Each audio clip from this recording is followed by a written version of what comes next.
जय श्री कृष्ण। गुरुर्ब्रह्मा गुरुर्विष्णुः गुरुर्देवो महेश्वरः गुरुः साक्षात् परब्रह्म तस्मै श्री गुरवे नमः।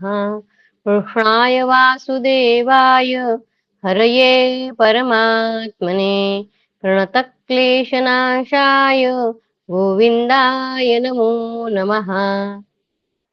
नमामि सद्गुरुं शान्तं सच्चिदानन्दविग्रहं पूर्णब्रह्मपरानन्दम् ईशमानन्दिवल्लभम्। ॐ पार्थाय प्रतिबोधितां भगवता नारायणेन स्वयं व्यासेन ग्रथितां पुराणमुनिना मध्ये महाभारतम् अद्वैतामृतवर्षिणीं भगवतीम् अष्टादशाध्यायिनीम् अम्ब त्वामनुसन्दधामि भगवत् गीते भवद्वेषिणीम्। नमोऽस्तु ते व्यासविशालबुद्धे फुल्लारविन्दायतपत्रनेत्र येन त्वया भारततैलपूर्णः प्रज्वालितो ज्ञानमयः प्रदीपः प्रपन्नपारिजाताय स्तोत्रवेत्रैकपाणये ज्ञानमुद्राय कृष्णाय गीतामृतदुहे नमः। नारायणं नमस्कृत्य नरं चैव नरोत्तमं देवीं सरस्वतीं व्यासं ततो जयमुदीरयेत्। जय श्री कृष्ण। दिग्विजय पर्व देख रहे हैं और कल हमने देखा कि अर्जुन ने कैसा दिग्विजय किया। उत्तर दिशा में अर्जुन गए हैं और सारे वर्षों को जीतते जीतते खूब सारा धन इकट्ठा करके फिर इंद्रप्रस्थ आए हैं और खूब सारा धन लाए थे। इसीलिए उनका एक जो संबोधन है, नाम है, वो धनंजय है। अर्जुन को धनंजय भी कहा जाता है। वो उसी लिए कहा जाता है कि वो जो दिग्विजय किया उसमें बहुत सारा धन, उन्होंने बहुत सारी रत्न राशि एकत्र करके लाए थे। बहुत सुंदर कहाँ वो गए सारे वर्षों में हमने देखा। अभी आगे देखेंगे। अथ 29 भीमसेन का पूर्व दिशा को जीतने के लिए प्रस्थान और विभिन्न देशों पर विजय पाना। राजसूय यज्ञ करना है, उसके लिए सारे देशों पर विजय पाना है उनके लिए। इसलिए चारों दिशाओं में चारों भाई गए हैं। वह कहते हैं, जन्मेजय इस समय शत्रुओं का शोक बढ़ाने वाले भरतवंश शिरोमणि महाप्रतापी एवं पराक्रमी भीमसेन भी धर्मराज की आज्ञा ले शत्रु के राज को कुचल देने वाले और हाथी घोड़े एवं रथ से भरी हुई कवच आदि से सुसज्जित विशाल सेना के साथ पूर्व दिशा को जीतने के लिए चले। नरश्रेष्ठ भीमसेन ने पहले पांचालों की महानगरी अहिच्छत्रा में जाकर भांति भांति के उपायों से पांचाल वीरों को समझा बुझाकर वश में किया। पांचाल देश ने उनका ससुराल। वहां से आगे जाकर उन भरत वंश शिरोमणि शूरवीर भीम ने गंडक यानी गंडकी नदी के तटवर्ती और विदेह यानी मिथिला देश को थोड़े ही समय में जीतकर दशार्ण देश को भी अपने अधिकार में कर लिया। वहां दशार्ण नरेश सुधर्मा ने भीमसेन के साथ बिना अस्त्र शस्त्र के ही महान युद्ध किया। उन दोनों का वह मल्ल युद्ध रोंगटे खड़े कर देने वाला था। भीमसेन ने उस महामना राजा का यह अद्भुत पराक्रम देखकर महाबली सुधर्मा को अपना प्रधान सेनापति बना दिया। राजन, इसके बाद भयानक पराक्रमी भीमसेन पुनः विशाल सेना के साथ पृथ्वी को कपाते हुए पूर्व दिशा की ओर बढ़े। जन्मेजय, बलवानों में श्रेष्ठ वीरवर भीम ने अश्वमेध देश के राजा रोचमान को उनके सेवकों सहित बलपूर्वक जीत लिया। उन्हें हराकर महापराक्रमी कुरुनंदन कुंती कुमार भीम ने कोमल बर्ताव के द्वारा ही पूर्व देश पर विजय प्राप्त कर ली। तदनंतर दक्षिण आकर पुलिंदों के महान नगर सुकुमार और वहां के राजा सुमित्र को अपने अधीन कर लिया। जन्मेजय, तत्पश्चात भरत श्रेष्ठ भीम धर्मराज की आज्ञा से महापराक्रमी शिशुपाल के यहाँ गए। परंतप परंतप चेदिराज शिशुपाल ने भी पांडु कुमार भीम का अभिप्राय जानकर नगर से बाहर आ स्वागत सत्कार के साथ उन्हें अपनाया। कुरुकुल और चेदी कुल के वे श्रेष्ठ पुरुष परस्पर मिलकर दोनों ने दोनों कुलों के कुशल प्रश्न पूछे। राजन, तदनंतर चेदिराज ने अपना राष्ट्र भीमसेन को सौंपकर हंसते हुए पूछा, अनघ, यह क्या करते हो? तब भीम ने उससे धर्मराज जो कुछ करना चाहते थे वह सब कह सुनाया। तदनंतर राजा शिशुपाल ने उनकी बात मानकर कर देना स्वीकार कर लिया। उसके बाद शिशुपाल से सम्मानित हो भीमसेन अपनी सेना और सवारियों के साथ 13 दिन वहां रह गए। तत्पश्चात वहां से विदा हुए। इति श्री महाभारते सभा पर्वणि दिग्विजय पर्वणि भीम दिग्विजये 39 कृष्णाय वासुदेवाय हरये परमात्मने प्रणतक्लेशनाशाय गोविंदाय नमो नमः। ओम नमो भगवते वासुदेवाय। ओम नमो भगवते वासुदेवाय। अथ 30 भीम का पूर्व दिशा के अनेक देशों तथा राजाओं को जीतकर भारी धन संपत्ति के साथ इंद्रप्रस्थ में लौटना। वैशंपायन जी कहते हैं, जन्मेजय, तदनंतर शत्रुओं का दमन करने वाले भीमसेन ने कुमार देश के राजा श्रेणीमान तथा कौशल राज बृहद को परास्त किया। इसके बाद अयोध्या के धर्मज्ञ नरेश महाबली दीर्घ यज्ञ को पांडव श्रेष्ठ भीम ने कोमलता पूर्ण बर्ताव से वश में कर लिया। ये द्वापर युग में चल रहा है ना। राम जी हमारे उसके पहले के कृत्य कौन सा युग थे? त्रेता युग में हुए हैं। तो वहां के जो राजा है वो दीर्घ यज्ञ है। जब अयोध्या में वो भीमसेन आए हैं, तत्पश्चात शक्तिशाली पांडु कुमार ने गोपाल कक्ष और उत्तर कौशल देश को जीतकर मल्ल राष्ट्र के अधिपति पार्थिव को अपने अधीन कर लिया। इसके बाद हिमालय के पास जाकर बलवान भीम ने सारे जलोद्भव देश पर थोड़े ही समय में अधिकार प्राप्त कर लिया। इस प्रकार भरतवंश भूषण भीमसेन ने अनेक देश जीते और भल्लाट के समीपवर्ती देशों तथा शुक्तिमान पर्वत पर भी विजय प्राप्त की। बलवानों में श्रेष्ठ महापराक्रमी तथा भयंकर पुरुषार्थ प्रकट करने वाले पांडु कुमार महाबाहु भीमसेन ने समर में पीठ न दिखाने वाले काशीराज सुबाहु को बलपूर्वक हराया। इसके बाद पांडुपुत्र भीम ने सुपार्श्व के निकट राजराजेश्वर क्रथ को, जो युद्ध में बलपूर्वक उनका सामना कर रहे थे, हरा दिया। तत्पश्चात महातेजस्वी कुंती कुमार ने मत्स्य, महाबली, मलद, अनघ और अभय नामक देशों को जीतकर पशुभूमि यानी पशुपतिनाथ के निकटवर्ती स्थान नेपाल को भी सब ओर से जीत लिया। वहां से लौटकर महाबाहु भीम ने मदधार पर्वत और सोमधेय निवासियों को परास्त किया। इसके बाद बलवान भीम ने उत्तराभिमुख यात्रा की और वत्स भूमि पर बलपूर्वक अधिकार जमा लिया।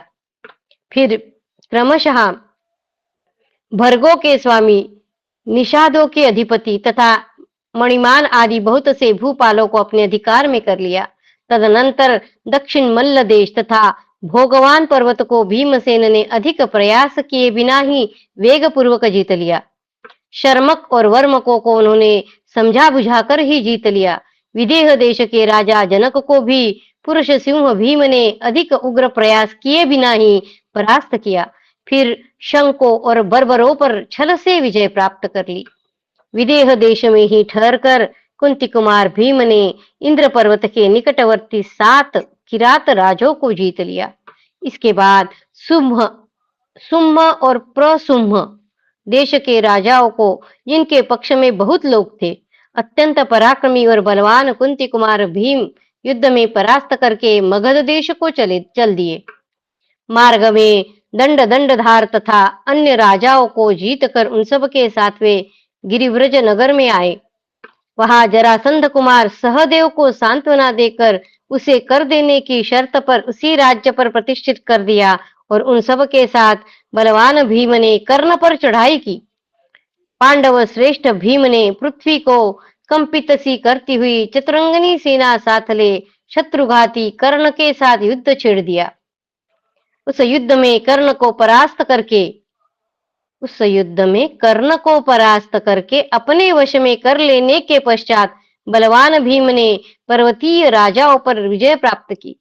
तदनंतर पांडुनंदन भीमसेन ने मोदागिरी के अत्यंत बलिष्ठ राजा को अपनी भुजाओं के बल से महासमर में मार गिराया।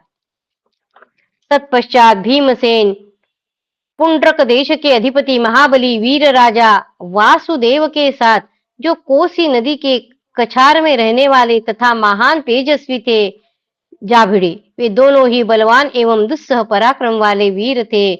भीम ने विपक्षी वासुदेव यानी पौंड्रक को युद्ध में हराकर वंग देश के राजा पर आक्रमण किया। तदनंतर भरत श्रेष्ठ भीमसेन ने समुद्रसेन भूपाल चंद्रसेन, राजा ताम्रलिप्त करवटाधिपति तथा सुम्न नरेश को जीत कर समुद्र के तट पर निवास करने वाले समस्त म्लेच्छों को भी अपने अधीन कर लिया। इस प्रकार पवन पुत्र बलवान भीम ने बहुत से देशों पर अधिकार प्राप्त करके उन सब से धन लेकर लौहित्य देश की यात्रा की। वहां उन्होंने समुद्र के टापुओं में रहने वाले बहुत से म्लेच्छ राजाओं को जीतकर उनसे कर के रूप में भांति भांति के रत्न वसूल किए। इतना ही नहीं, उन राजाओं ने भीमसेन को चंदन, अगुरु, वस्त्र, मणि, मोती, कंबल, सोना, चांदी और बहुमूल्य मूंगे भेंट किए। कुंती और पांडु के पुत्र महात्मा भीमसेन के पास उन्होंने करोड़ों की संख्या में धनरत्नों की वर्षा की, कर के रूप में धनरत्न प्रदान किए। तदनंतर भयानक पराक्रमी भीम ने इंद्रप्रस्थ में आकर वह सारा धन धर्मराज को सौंप दिया। इति श्री महाभारते सभा पर्वणि दिग्विजय पर्वणि भीमा प्राची दिग्विजये त्रिंशोऽध्यायः। कृष्णाय वासुदेवाय हरये परमात्मने प्रणतक्लेशनाशाय गोविन्दाय नमो नमः। ओम नमो भगवते वासुदेवाय। ओम नमो भगवते वासुदेवाय। अथ एकत्रिंशोऽध्यायः। सहदेव के द्वारा दक्षिण दिशा की विजय। वैशंपायन जी कहते हैं, जन्मेजय सहदेव भी धर्मराज युधिष्ठिर से सम्मानित हो दक्षिण दिशा पर विजय पाने के लिए विशाल सेना के साथ प्रस्थित हुए। शक्तिशाली सहदेव ने सबसे पहले समस्त शूर सेन निवासियों को पूर्ण रूप से जीत लिया। फिर मत्स्यराज विराट को अपने अधीन बनाया। राजाओं के अधिपति महाबली दंतवक्त्र को भी परास्त किया और उसे कर देने वाला बनाकर फिर उसी राज्य पर प्रतिष्ठित कर दिया। उसके बाद राजा सुकुमार तथा सुमित्र को वश में किया।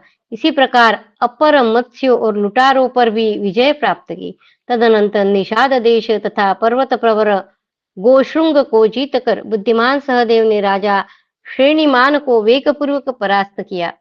फिर नरराष्ट्र को जीतकर राजा कुंती भोज पर धावा किया, परंतु कुंती भोज ने प्रसन्नता के साथ ही उसका शासन स्वीकार कर लिया।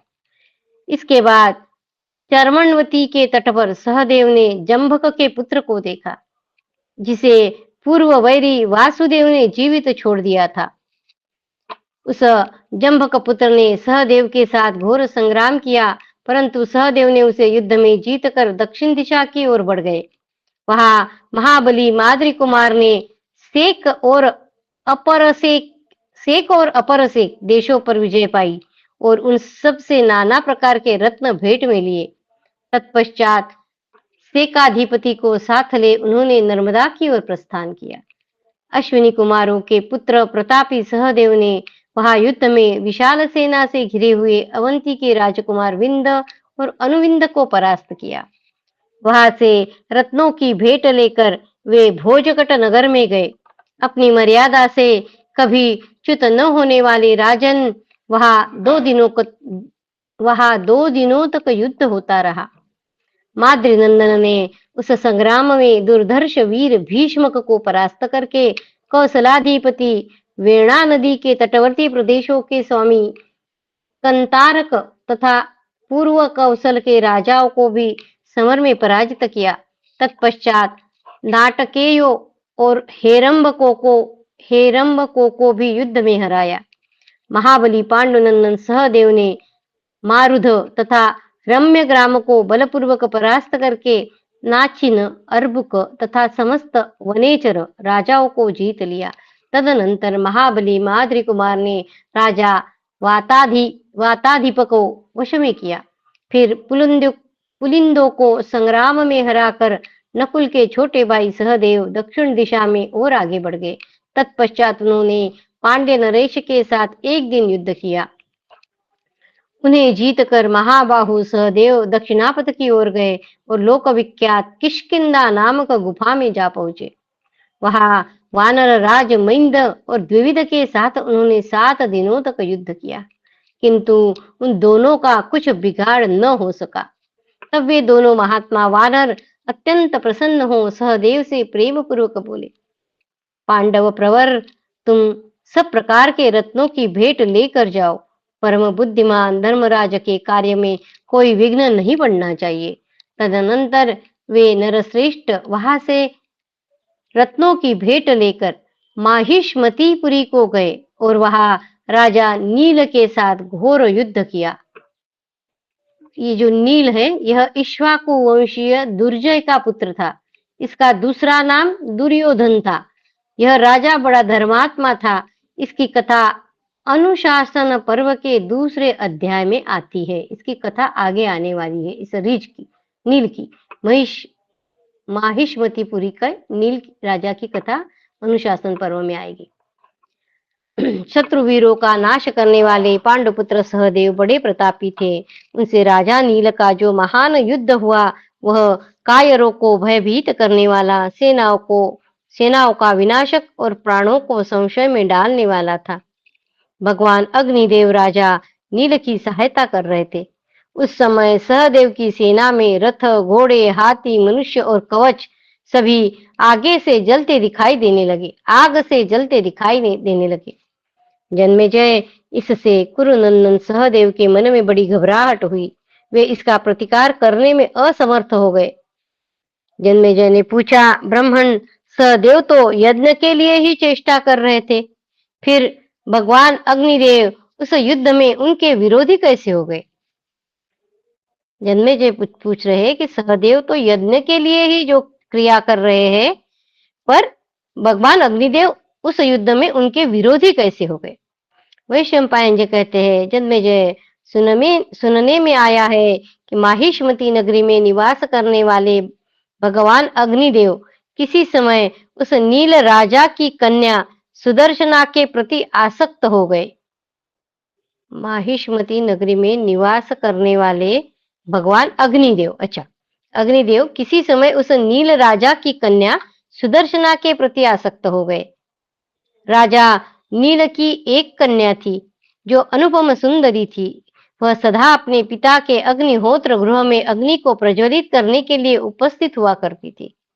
पंखे से हवा करने पर भी अग्निदेव तब तक प्रज्वलित नहीं होते थे जब तक कि वह सुंदरी अपने मनोहर ओष्ठ संपुट से फूंक मारकर हवा न देती थी। तत्पश्चात भगवान अग्नि उस सुदर्शना नाम की राजकन्या को चाहने लगे। इस बात को राजा नील और सभी नागरिक जान गए। तदनंतर एक दिन ब्राह्मण का रूप धारण करके इच्छानुसार घूमते हुए अग्निदेव उस सर्वांग सुंदरी कमल नयनी कन्या के पास आए और उसके प्रति काम भाव प्रकट करने लगे। धर्मात्मा राजा नील ने शास्त्र के अनुसार उस ब्राह्मण पर शासन किया। तब क्रोध से भगवान अग्निदेव अपने रूप में प्रज्वलित हो उठे। उन्हें इस रूप में देखकर राजा को बड़ा आश्चर्य हुआ और उन्होंने पृथ्वी पर मस्तक रखकर अग्निदेव को प्रणाम किया। तत्पश्चात विवाह के योग्य समय आने पर राजा ने उस कन्या को ब्राह्मण रूपधारी अग्निदेव की सेवा में अर्पित कर दिया और उनके चरणों में सिर रखकर नमस्कार किया। राजा नील की सुंदरी कन्या को पत्नी रूप में ग्रहण करके भगवान अग्नि ने राजा पर अपना कृपा प्रसाद प्रकट किया। वे उनकी अभिष्ट सिद्धि में सर्वोत्तम सहायक हो राजा से वर मांगने का अनुरोध करने लगे। राजा ने अपनी सेना के प्रति अभयदान मांगा। राजन, तभी से जो कोई नरेश अज्ञानवश उस पुरी को बलपूर्वक जीतना चाहते, उन्हें अग्निदेव जला देते थे। कुरुश्रेष्ठ जन्मेजय उस समय माहिष्मतीपुरी में युवती स्त्रियां इच्छानुसार ग्रहण करने के योग्य नहीं रह गई थी। उस समय माहिष्मतीपुरी में युवती स्त्रियां इच्छानुसार ग्रहण करने के योग्य नहीं रह गई थी, क्योंकि वे स्वतंत्रता से ही वर का वर्ण किया करती थी। वे स्वयंवर नहीं होते थे, क्योंकि वे स्वतंत्रता से ही वर का वर्ण किया करती थी। अग्निदेव ने स्त्रियों के लिए यह वर दे दिया था कि अपने प्रतिकूल होने के कारण ही कोई स्त्रियों का वर का स्वयं ही वर्ण करने से रोक नहीं सकता। इससे वहां की स्त्रियां स्वेच्छा पूर्वक वर का वर्ण करने के लिए विचरण किया करती थी। भरत श्रेष्ठ जन्मेजय तभी से सब राजा जो इस रहस्य से परिचित थे, अग्नि के भय के कारण माहिष्मतीपुरी पर चढ़ाई नहीं करते थे। राजन धर्मात्मा सहदेव ने अग्नि से व्याप्त हुई अपनी सेना को भय से पीड़ित देख पर्वत की भांति अविचल भाव से खड़े रहे, भय से कंपित नहीं हुए। उन्होंने आचमन करके पवित्र हो अग्निदेव से इस प्रकार कहा। सहदेव बोले, कृष्ण वर्तमान, हमारा यह आयोजन जो आप ही के लिए है, आपको नमस्कार है। आप देवताओं के मुख है, यज्ञ स्वरूप है। अग्नि को कह रहे कि आप देवताओं के मुख है, यज्ञ स्वरूप है। आप सबको पवित्र करने के कारण पावक है, और हव्य यानी हवनीय पदार्थों को हवन करने के कारण हव्यवाहन कहलाते हैं। पावक हव्यवाहन अग्नि के नाम है। वेद आपके लिए ही जात अर्थात प्रकट हुए हैं, इसीलिए आप जात वेदा है। वेद आपके लिए ही प्रकट हुए, इसलिए आप जात वेदा है। विभावसो, आप ही चित्रभानु, सुरेश और अनल कहलाते हैं। अग्नि के नाम बता रहे। आप सदा स्वर्ग द्वार का स्पर्श करते हैं। आप आहुति दिए हुए पदार्थों को खाते हैं, इसलिए हुताशन प्रज्वलित होने से ज्वलन और शिखा यानी लपट धारण करने से शिखी है। आप ही वैश्वानर, पिंगेश, प्लवंग और भूरी तेजस नाम धारण करते हैं। आपने ही कुमार कार्तिकेय को जन्म दिया है। आप ही ऐश्वर्य संपन्न होने के कारण भगवान है। श्री रुद्र का वीर्य धारण करने से आप रुद्र गर्भ कहलाते हैं। श्री रुद्र का वीर्य धारण करने से आप श्री रुद्र गर्भ कहलाते हैं। स्वर्ण के उत्पादक होने से आपका नाम हिरण्यकृत है। आप अग्नि मुझे तेज दे, वायुदेव प्राण शक्ति प्रदान करे, पृथ्वी मुझ में बल का आधान करे और जल मुझे कल्याण प्रदान करे।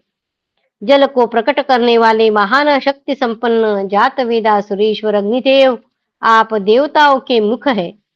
अपने सत्य के प्रभाव से आप मुझे पवित्र कीजिए। ऋषि, ब्राह्मण, देवता तथा असुर भी सदा यज्ञ करते समय आप में आहुति डालते हैं। अपने सत्य के प्रभाव से आप मुझे पवित्र करें। धूम आपका ध्वज है। आप शिखा धारण करने वाले हैं। वायु से आपका प्राकट्य हुआ है।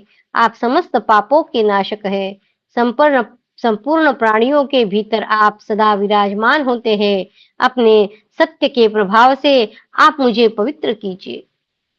सहदेव अग्नि से कह रहे, भगवान, मैंने पवित्र होकर प्रेम भाव से आपका इस प्रकार स्तवन किया है। अग्निदेव, आप मुझे तुष्टि, पुष्टि, श्रवण शक्ति एवं शास्त्र ज्ञान और प्रीति प्रदान करें। वैशंपायन जी कहते हैं, जन्मेजय, जो द्विज इस प्रकार इन श्लोक रूप आग्नेय मंत्र का पाठ करते हुए, ये जो स्तुति है इनको आग्नेय मंत्र का कहा है। जो द्विज इस प्रकार इन श्लोक रूप आग्नेय मंत्रों का पाठ करते हुए अंत में स्वाहा बोलकर भगवान अग्निदेव को आहुति समर्पित करता है, वह सदा समृद्धशाली और जितेंद्रिय होकर सब पापों से मुक्त हो जाता है। सहदेव बोले, हव्यवाहन, आपको यज्ञ में यह विघ्न नहीं डालना चाहिए। ऐसा कहकर नरश्रेष्ठ माद्री कुमार सहदेव धरती पर कुश बिछाकर अपनी भयभीत और उद्विग्न सेना के अग्रभाग में विधि पूर्वक अग्नि के सम्मुख धरना देकर बैठ गए। जैसे महासागर अपनी तटभूमि का उल्लंघन नहीं करता, उसी प्रकार अग्निदेव सहदेव को लांघ कर उनकी सेना में नहीं गए। वे कुरुकुल को आनंदित करने वाले नरदेव सहदेव के पास धीरे धीरे आकर उन्हें सांत्वना देते हुए यह वचन बोले। अग्नि सहदेव से कह रहे, कौरव्य उठो, उठो, मैंने यह तुम्हारी परीक्षा की है। तुम्हारे और धर्मपुत्र युधिष्ठिर के संपूर्ण अभिप्राय को मैं जानता हूँ, परंतु भरत सत्तम राजा नील के कुल में जब तक उनकी वंश परंपरा चलती रहेगी, तब तक मुझे इस माहिष्मतिपुरी की रक्षा करनी होगी। पांडु कुमार, साथ ही मैं तुम्हारा मनोरथ भी पूर्ण करूंगा। जन्मेजय यह सुनकर माद्री कुमार सहदेव प्रसन्न चित्त हो वहां से उठे। हाथ जोड़कर एवं सिर झुकाकर उन्होंने अग्निदेव का पूजन किया। अग्नि के लौट जाने पर उन्हीं की आज्ञा से राजा नील उस समय वहां आए और उन्होंने योद्धाओं के अधिपति पुरुष सिंह सहदेव का सत्कार पूर्वक पूजन किया। राजा नील की वह पूजा ग्रहण कर और उन पर कर लगाकर विजयी माद्री कुमार सहदेव दक्षिण दिशा की ओर बढ़ गए। फिर त्रिपुरी के राजा अमितौजा को वश में करके महाबाहु सहदेव ने पौरवेश्वर को वेग पूर्वक बंदी बना लिया। तदनंतर बड़े भारी प्रयत्न के द्वारा विशाल भुजाओं वाले माद्री कुमार ने सुराष्ट्र देश के अधिपति कौशिकाचार्य आकृति को वश में किया। महाराज, सुराष्ट्र में ही ठहरकर धर्मात्मा सहदेव ने भोजकट निवासी रुक्मी तथा विशाल राज्य के अधिपति परम बुद्धिमान साक्षात इंद्र सखा भीष्मक के पास दूत भेजा। पुत्र सहित भीष्मक ने वसुदेव नंदन श्री कृष्ण की ओर दृष्टि रखकर प्रेम पूर्वक ही सहदेव का शासन स्वीकार कर लिया। तदनंतर योद्धाओं के अधिपति सहदेव वहां से रत्नों की भेंट लेकर पुनः आगे बढ़ गए। महाबलशाली महातेजस्वी माद्री कुमार ने शूरपारक और तालाकट नामक देशों को जीतते हुए दंडकारण्य को अपने अधीन कर लिया।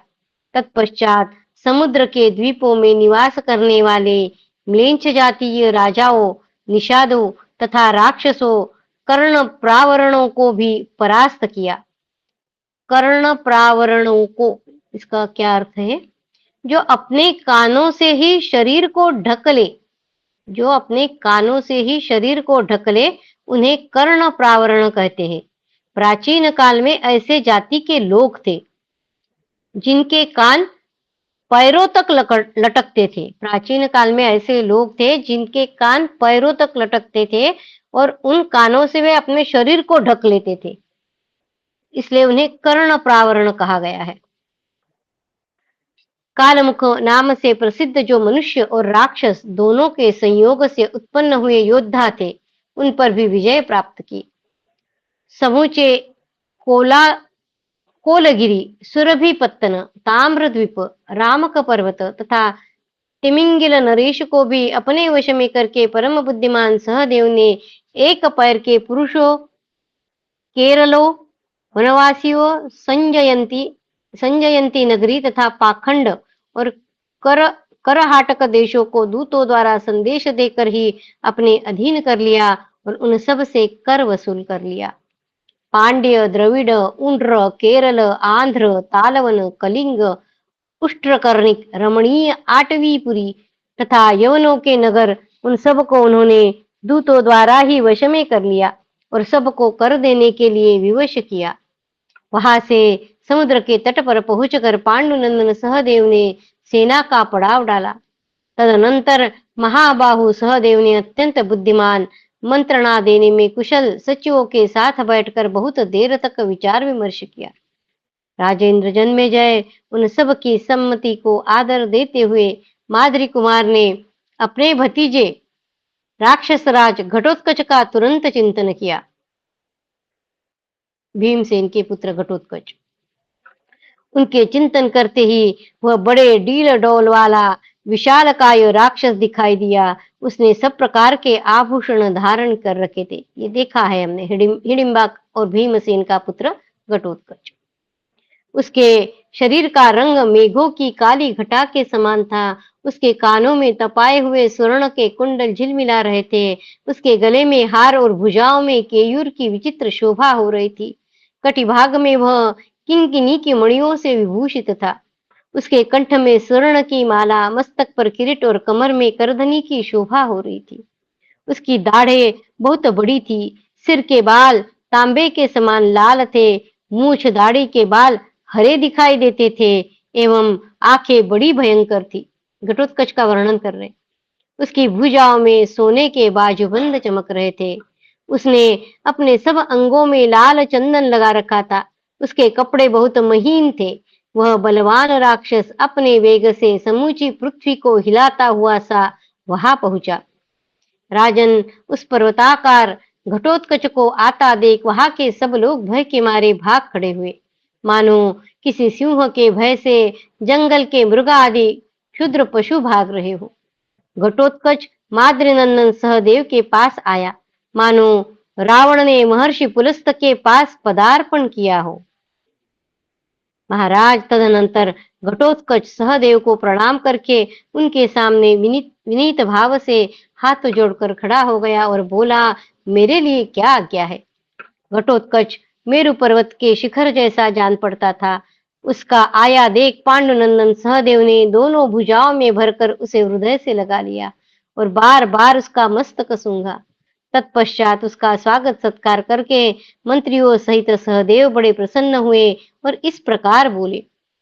सहदेव ने कहा, वत्स, तुम मेरी आज्ञा से कर लेने के लिए लंकापुरी में जाओ। वहां राक्षस राज महात्मा विभीषण से मिलकर राजसूय यज्ञ के लिए भांति भांति के बहुत से रत्न प्राप्त करो।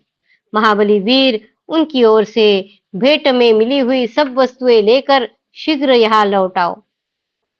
बेटा, यदि विभीषण तुम्हें भेंट न दे तो उन्हें अपने शक्ति का परिचय देते हुए इस प्रकार कहना कि कुबेर के छोटे भाई लंकेश्वर कुंती कुमार युधिष्ठिर ने भगवान श्री कृष्ण के बाहुबल को देखकर भाइयों सहित राजसूय यज्ञ आरंभ किया है। आप इस समय इन बातों को अच्छी तरह जान ले, आपका कल्याण हो। अब मैं यहाँ से चला जाऊंगा। इतना कहकर तुम शीघ्र लौट आना, अधिक विलंब मत करना। वैशंपायन जी कहते हैं, महाराज जन्मेजय पांडु कुमार सहदेव के ऐसा कहने पर घटोत्कच बहुत प्रसन्न हुआ और तथास्तु कहकर सहदेव की परिक्रमा करके दक्षिण दिशा की ओर चल दिया।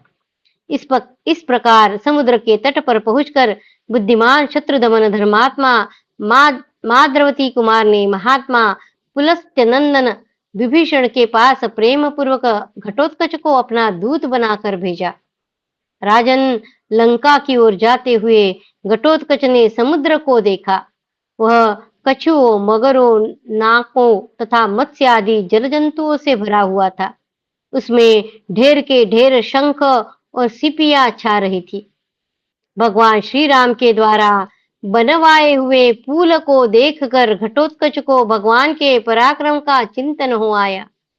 भगवान श्री राम के द्वारा बनाए हुए पुल को देखकर घटोत्कच को भगवान के पराक्रम का चिंतन हो आया और उस सेतु तीर्थ को प्रणाम करके उसने समुद्र के दक्षिण तट की ओर दृष्टिपात किया। राजेंद्र, तत्पश्चात दक्षिण तट पर पहुंचकर घटोत्कच ने लंकापुरी देखी, जो स्वर्ग के समान सुंदर थी। उसके चारों ओर चहारदीवारी बनी थी। सुंदर फाटक उस रमणीय पुरी की शोभा बढ़ाते थे। सफेद और लाल रंग के हजारों महलों से वह लंकापुरी भरी हुई थी। वहां के गवाक्ष जंगले सोने के बने हुए थे और उनके भीतर मोतियों की जाली लगाई हुई थी।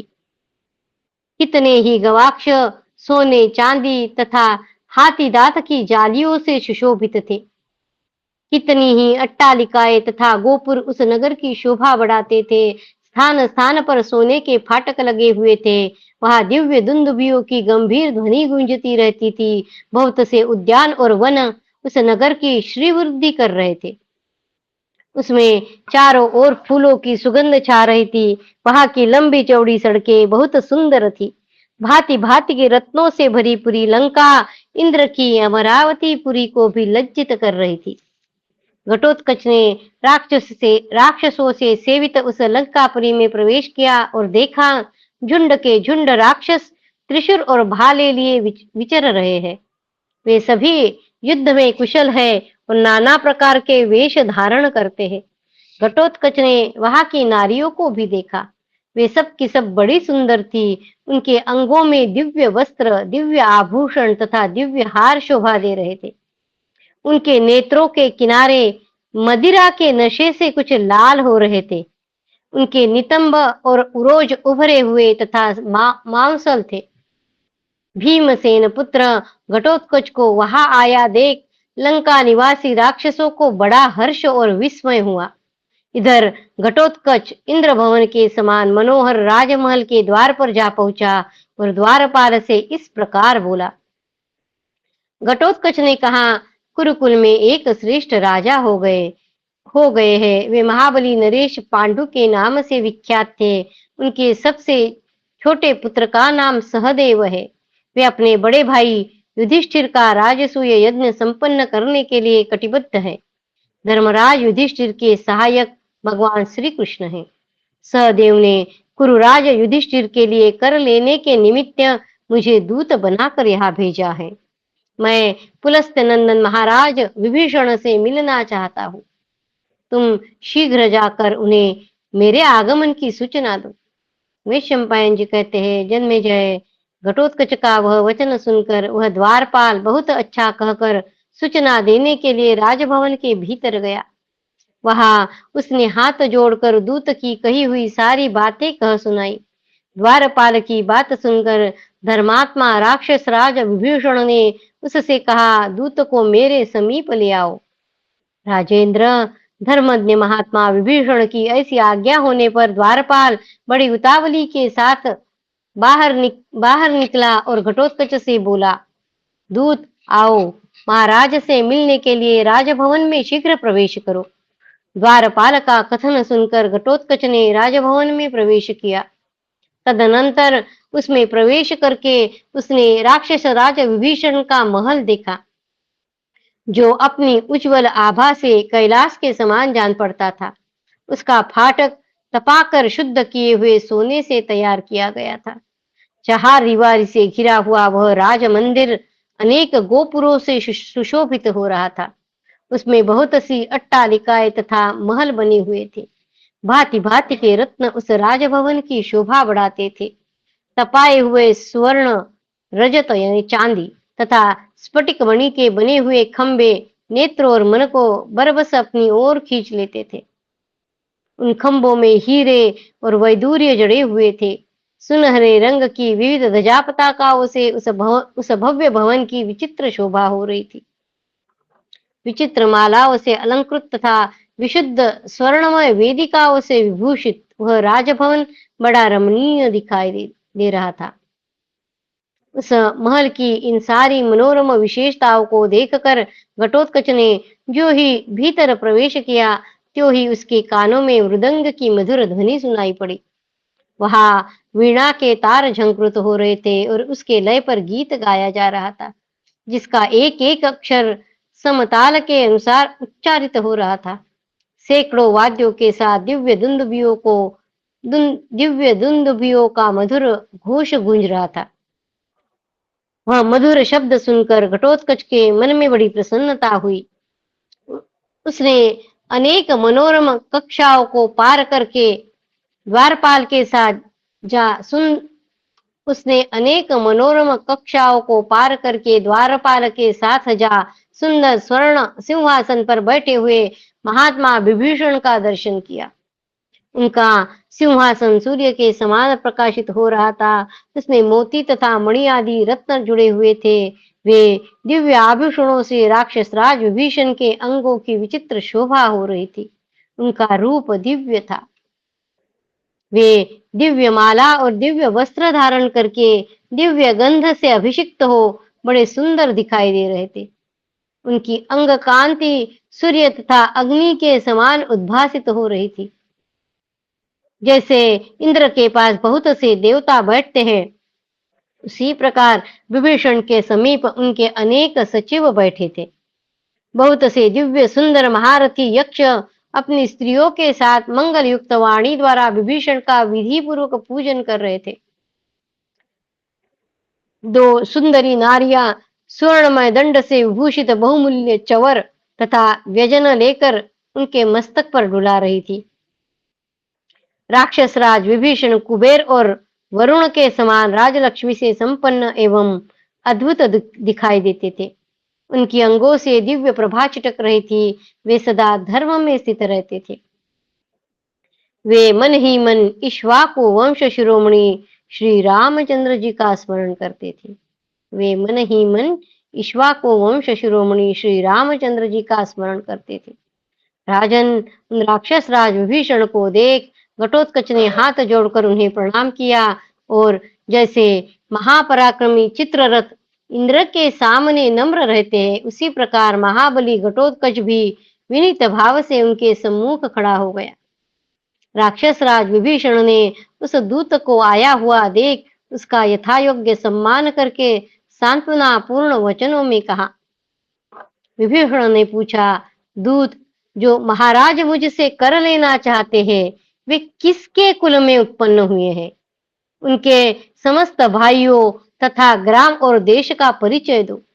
मैं तुम्हारे विषय में भी जानना चाहता हूँ तथा तुम जिस कार्य के लिए कर लेने के लिए आए हो वह समस्त कार्य के विषय में भी मैं यथार्थ रूप से सुनना चाहता हूँ। तुम मेरी पूछी हुई इन सब बातों को विस्तार पूर्वक पृथक पृथक बताओ। वैशंपायन जी कहते हैं, जन्मेजय महात्मा विभीषण के इस प्रकार पूछने पर हिडिंबा कुमार घटोत्कच ने हाथ जोड़कर राक्षस राज को आश्वासन देते हुए कहा। घटोत्कच बोला, महाराज, चंद्रवंश में पांडु नाम से प्रसिद्ध एक महाबली राजा हो गए हैं। उनके 5 पुत्र हैं जो इंद्र के समान पराक्रमी हैं। उन 5 में जो बड़े हैं वे धर्म के पुत्र के नाम से विख्यात है। उनके मन में किसी के प्रति युधिष्ठिर के बारे में बता, उनके मन में किसी के प्रति शत्रुता नहीं है, इसलिए लोग उन्हें अजात शत्रु कहते हैं। उनका मन सदा धर्म में ही लगा रहता है। वे धर्म के मूर्तिमान स्वरूप जान पड़ते हैं। गंगा के दक्षिण तट पर हस्तिनापुर नामक एक नगर है। राजा युधिष्ठिर वही अपना पैतृक राज्य प्राप्त करके उसकी रक्षा करते थे। राक्षस राज, कुछ काल के पश्चात उन्होंने हस्तिनापुर का राज्य धृतराष्ट्र को सौंप दिया और स्वयं वे भाइयों सहित इंद्रप्रस्थ चले गए। उन दिनों वे वही आनंद पूर्वक रहते हैं। वे दोनों श्रेष्ठ नगर गंगा यमुना के बीच में बसे हुए हैं। नित्य धर्मपरायण राजा युधिष्ठिर इंद्रप्रस्थ में ही रहकर शासन करते हैं। उनके छोटे भाई पांडुकुमार महाबाहु भीमसेन भी बड़े बलवान हैं। वे सिंह के समान महापराक्रमी और अत्यंत तेजस्वी है। उनमें 10,000 हाथियों का बल है। उनसे छोटे भाई का नाम अर्जुन है, जो महान बल पराक्रम से संपन्न, सुकुमार तथा अत्यंत धैर्यवान है। उनका पराक्रम विश्व में विख्यात है। वे कुंती नंदन अर्जुन, कार्तवीर्य अर्जुन के समान पराक्रमी, सगर पुत्रों के समान बलवान, परशुराम जी के समान अस्त्र विद्या के ज्ञाता, श्री रामचंद्र जी के समान समर विजयी, इंद्र के समान रूपवान तथा भगवान सूर्य के समान तेजस्वी है। वे कुंती नंदन अर्जुन, कार्तवीर्य अर्जुन के समान पराक्रमी, सगर पुत्रों के समान बलवान, परशुराम जी के समान अस्त्र विद्या के ज्ञाता, श्री राम जी के समान समर विजयी, इंद्र के समान रूपवान तथा भगवान सूर्य के समान तेजस्वी है। देवता, दानव, गंधर्व, पिशाच, नाग, राक्षस और मनुष्य ये सब मिलकर भी युद्ध में अर्जुन को परास्त नहीं कर सकते। देवता, दानव, गंधर्व, पिशाच, नाग, राक्षस, मनुष्य ये सब मिलकर भी युद्ध में अर्जुन को परास्त नहीं कर सकते। उन्होंने खांडव वन को जलाकर अग्निदेव को तृप्त किया है। देवताओं सहित इंद्र को वेग पूर्वक पराजित करके उन्होंने अग्निदेव को संतुष्ट किया और उनसे दिव्यास्त्र प्राप्त किए हैं। महाराज, उन्होंने भगवान श्री कृष्ण की बहन सुभद्रा को पत्नी रूप में प्राप्त किया है, जो देवताओं के लिए भी दुर्लभ थी। राजन, अर्जुन के छोटे भाई नकुल नाम से विख्यात है, जो इस जगत में मूर्तिमान कामदेव के समान दर्शनीय है। नकुल के छोटे भाई महातेजस्वी सहदेव के नाम से विख्यात है। माननीय महाराज, उन्हीं सहदेव ने मुझे यहाँ भेजा है। मेरा नाम घटोत्कच है। मैं भीमसेन का बलवान पुत्र हूँ। मेरी सौभाग्यशालिनी माता का नाम हिडिंबा है। वे राक्षस कुल की कन्या है। मैं कुंती पुत्रों का उपकार करने के लिए ही इस पृथ्वी पर विचरता हूँ। महाराज, युधिष्ठिर संपूर्ण भूमंडल के शासक हो गए हैं। उन्होंने क्रतुश्रेष्ठ राजसूय का अनुष्ठान करने की तैयारी की है। उन्हीं महाराज ने अपने सब भाइयों को कर वसूल करने के लिए सब दिशाओं में भेजा है। वृष्णिवीर भगवान श्री कृष्ण के साथ धर्मराज ने जब अपने भाइयों को दिग्विजय के लिए आदेश दिया, तब महाबली अर्जुन कर वसूल करने के लिए तुरंत उत्तर दिशा की ओर चल दिए। उन्होंने लाख योजन की यात्रा करके संपूर्ण राजाओं को युद्ध में हराया है और सामना करने के लिए आए हुए विपक्षियों को वेगपूर्वक मारा है। जितेंद्रिय अर्जुन ने स्वर्ग के द्वार तक जाकर प्रचुर रत्न राशि प्राप्त की है। नाना प्रकार के दिव्य अश्व उन्हें भेंट में मिले हैं। इस प्रकार भांति भांति के धन लाकर उन्होंने धर्मपुत्र युधिष्ठिर की सेवा में समर्पित किए हैं। राजेंद्र, युधिष्ठिर के दूसरे भाई भीमसेन ने पूर्व दिशा में जाकर उसे बलपूर्वक जीता है और वहां के राजाओं को अपने वश में करके पांडुपुत्र युधिष्ठिर को बहुत धन अर्पित किया है। नकुल कर लेने के लिए पश्चिम दिशा की ओर गए हैं और सहदेव संपूर्ण राजाओं को जीतते हुए दक्षिण दिशा में बढ़ते चले आए हैं। राजेंद्र, उन्होंने बड़े सत्कार पूर्वक मुझे आपके यहाँ राजकीय कर देने के लिए संदेश भेजा है। महाराज, पांडवों का यह चरित्र मैंने अत्यंत संक्षेप से आपके समक्ष रखा है। आप धर्मराज युधिष्ठिर की ओर देखिए। पवित्र करने वाले राजसूय यज्ञ तथा जगदीश्वर भगवान श्रीहरि की ओर भी ध्यान दीजिए। धर्मज्ञ नरेश, इन सब की ओर दृष्टि रखते हुए आपको मुझे कर देना चाहिए। वैशंपायन जी कहते हैं, जन्मेजय, घटोत्कच की वह बात सुनकर धर्मात्मा राक्षस विभीषण अपने मंत्रियों के साथ बड़े प्रसन्न हुए। विभीषण ने प्रेम पूर्वक ही उनका शासन स्वीकार कर लिया। शक्तिशाली एवं बुद्धिमान विभीषण ने उसे काल का ही विधान समझा। योग्य विचित्र कंबल यानी कालीन तथा हाथ में जड़े हुए थे। इसके सिवा बहुत से विचित्र और बहुमूल्य आभूषण भी भेंट किए।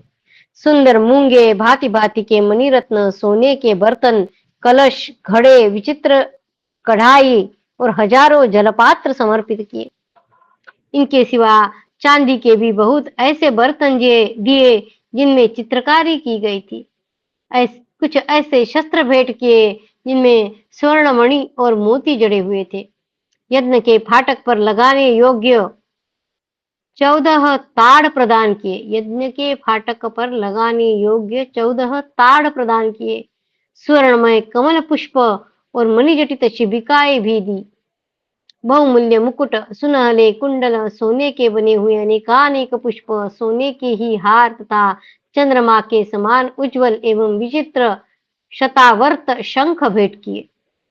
श्रेष्ठ चंदन, अनेक प्रकार के स्वर्ण तथा रत्न, महंगे वस्त्र, बहुत से कंबल, उनके अनेक जाति के रत्न तथा और भी भांति भांति के बहुमूल्य पदार्थ राजा विभीषण ने सहदेव को भेंट किए तथा उन्होंने नाना प्रकार के रत्न, चंदन, अगरू के काष्ठ, दिव्य आभूषण, बहुमूल्य वस्त्र और विशेष मूल्यवान मणिरत्न भी उसके साथ भिजवाए। तदनंतर घटोत्कच ने हाथ जोड़कर राजा विभीषण को प्रणाम किया और उनकी परिक्रमा करके वहां से प्रस्थान किया। राजन, घटोत्कच के साथ 88 निशाचर उन सब रत्नों को पहुंचाने के लिए प्रसन्नता पूर्वक आए। घटोत्कच के साथ 28 निशाचर उन सब रत्नों को पहुंचाने के लिए प्रसन्नता पूर्वक आए। इस प्रकार उन सब रत्नों को साथ ले घटोत्कच ने राक्षसों के साथ लंका से सहदेव के पड़ाव की ओर प्रस्थान किया और समुद्र लांघ कर वे सब के सब पांडुनंदन सहदेव के निकट आ पहुंचे। राजन, सहदेव ने रत्न लेकर आए हुए भयंकर निशाचरों तथा घटोत्कच को भी देखा। उस समय उन राक्षसों को देखकर द्राविड़ सैनिक भयभीत हो सब और भागने लगे। इतने में ही भीमसेन कुमार घटोत्कच माद्रीनंदन सहदेव के पास आ हाथ जोड़कर खड़ा हो गया। पांडु कुमार सहदेव वह रत्न राशि देखकर बड़े प्रसन्न हुए। उन्होंने घटोत्कच को दोनों हाथों से पकड़कर गले लगाया और दूसरे राक्षसों की ओर देखकर भी बड़ी प्रसन्नता प्रकट की। इसके बाद समस्त द्राविड़ सैनिकों को विदा करके सहदेव वहां से लौटने की तैयारी करने लगे। तैयारी पूरी हो जाने पर प्रतापी और बुद्धिमान सहदेव इंद्रप्रस्थ की ओर चल दिए। इस प्रकार बलपूर्वक जीत कर तथा सामनीति से समझा बुझाकर सब राजाओं को अपने अधीन करके उन्हें करद बनाकर शत्रुदमन माद्रीनंदन इंद्रप्रस्थ में वापस आ गए। रत्नों का वह भारी भार साथ लिए निशाचरों के साथ सहदेव ने इंद्रप्रस्थ नगर में प्रवेश किया। उस समय वह पैरों की धमक से सारी पृथ्वी को कंपित करते हुए से चल रहे थे। राजन, युधिष्ठिर को देखते ही सहदेव हाथ जोड़ नम्रता पूर्वक उनके चरणों में पड़ गए। फिर विनीत भाव से उनके समीप खड़े हो गए। उस समय युधिष्ठिर ने भी उनका बहुत सम्मान किया। लंका से प्राप्त हुई अत्यंत दुर्लभ एवं प्रचुर धनराशियों को देखकर यादा राजा युधिष्ठिर बड़े प्रसन्न और विस्मित हुए। भरत श्रेष्ठ जन्मेजय, उस धनराशि में सहस्त्र कोटि से भी अधिक स्वर्ण था। विचित्र मणि एवं रत्न थे। गाय, भैंस, भेड़ और बकरियों की संख्या भी अधिक थी। राजन, इन सब को महात्मा धर्मराज की सेवा में समर्पित करके कृत कृत्य हो सहदेव सुखपूर्वक राजधानी में ही रहने लगे। इति श्री महाभारते सभा पर्वणि दिग्विजय पर्वणि सहदेव दक्षिणा दिग्विजय एकत्रिंशोऽध्यायः। कृष्णाय वासुदेवाय हरये परमात्मने प्रणतक्लेशनाशाय गोविन्दाय नमो नमः। ओम नमो भगवते वासुदेवाय। ओम नमो भगवते वासुदेवाय। अथ द्वात्रिंशोऽध्यायः। नकुल के द्वारा पश्चिम दिशा की विजय। वैशंपायन जी कहते हैं, जन्मेजय, अब मैं नकुल के पराक्रम और विजय का वर्णन करूंगा। शक्तिशाली नकुल ने जिस प्रकार भगवान वासुदेव द्वारा अधिकृत पश्चिम दिशा पर विजय पाई थी वह सुनो। बुद्धिमान माद्री कुमार ने विशाल सेना के साथ खांडव प्रस्थ से निकलकर पश्चिम दिशा में जाने के लिए प्रस्थान किया। वे अपने सैनिकों के महान सिंहनाद, गर्जना तथा रथ के पहियों की गड़गड़ाहट की तुमुल ध्वनि से इस पृथ्वी को कंपित करते हुए जा रहे थे। जाते जाते वे बहुत धन धान्य से संपन्न, गौओं की बहुलता से युक्त तथा स्वामी कार्तिकेय के अत्यंत प्रिय रमणीय रोहितक पर्वत एवं उसके समीपवर्ती देश में जा पहुंचे। ये रोहितक पर्वत जो है इसको आजकल रोहतक यानी पंजाब कहते हैं। वहां उनका मत्त मयूर नाम वाले शूरवीर क्षत्रियों के साथ घोर संग्राम हुआ। उस पर अधिकार करने के पश्चात महान तेजस्वी नकुल ने समूची मरुभूमि यानी मारवाड़, प्रचुर धन धान्य पूर्ण शैरीशक अथा महोत्थ नामक देशों पर अधिकार प्राप्त कर लिया। महोत्त देश के अधिपति राजर्षि आक्रोश को भी जीत लिया। आक्रोश के साथ उनका बड़ा भारी युद्ध हुआ था।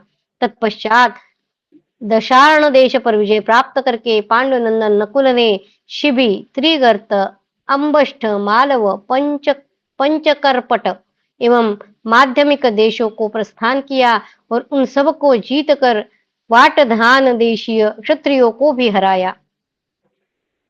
पुनः उधर से लौटकर नरश्रेष्ठ नकुल ने पुष्करारण्य निवासी उत्सव संकेत नामक गणों को परास्त किया।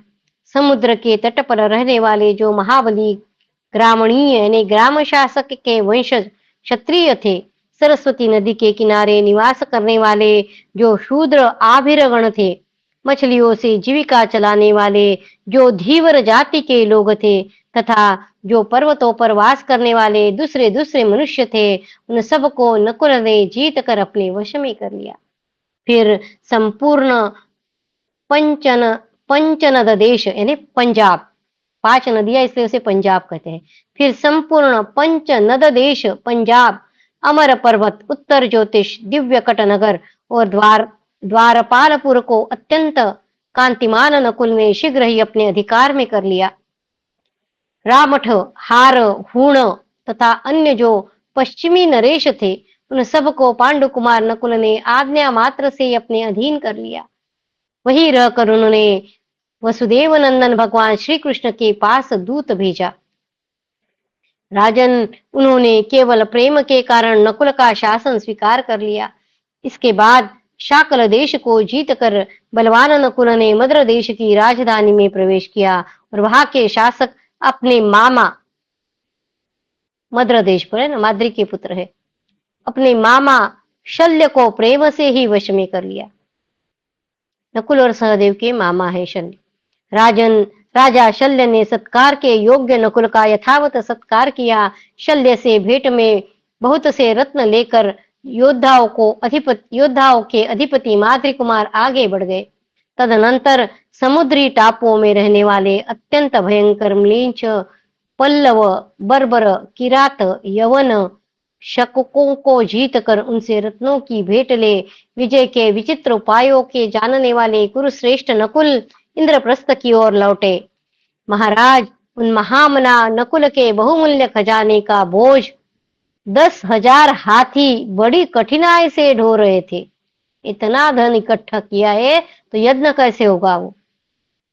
तदनंतर श्रीमान माद्री कुमार ने इंद्रप्रस्थ में विराजमान वीरवर राजा युधिष्ठिर से मिलकर वह सारा धन उन्हें समर्पित कर दिया। भरत श्रेष्ठ, इस प्रकार भगवान वासुदेव के द्वारा अपने अधिकार में की हुई वरुण पालित पश्चिम दिशा पर विजय पाकर नकुल इंद्रप्रस्थ लौट आए। इति श्री महाभारते सभा पर्वणि दिग्विजय पर्वणि नकुल प्रतीचि विजये द्वात्रिंशोऽध्यायः। कृष्णाय वासुदेवाय हरये परमात्मने प्रणतक्लेशनाशाय गोविन्दाय नमो नमः। ओम नमो भगवते वासुदेवाय। ओम नमो भगवते वासुदेवाय। यहाँ हमारा दिग्विजय पर्व जो है, चारों भाइयों ने कैसे दिग्विजय किया है पूरा हुआ है। कल से हम जो धनराशि इकट्ठी की है उस यज्ञ के लिए, जिसके लिए सब चल रहा है, वो राजसूय पर्व हम कल से देखेंगे। भव भवे यथा भक्तिः पादयोस्तव जायते तथा कुरुष्व देवेश नाथस्त्वं नो यत प्रभो नाम संकीर्तनं यस्य सर्वपापप्रणाशनं प्रणामो दुःखशमनः तं नमामि हरिं परं त्वदीयं वस्तु गोविन्द तुभ्यमेव समर्पये तेन त्वदङ्घ्रिकमले रतिं मे यच्छ शाश्वतीम्। ॐ पूर्णमिदं पूर्णात् पूर्णमुदच्यते पूर्णस्य पूर्णमादाय पूर्णमेवावशिष्यते। ॐ शान्ति शान्ति शान्तिः। हरि ओम तत्सत्। श्री कृष्णार्पणमस्तु। श्री गुरुभ्यो नमः। ज्ञानेश्वर। जय श्री कृष्ण। जय श्री कृष्ण ताई।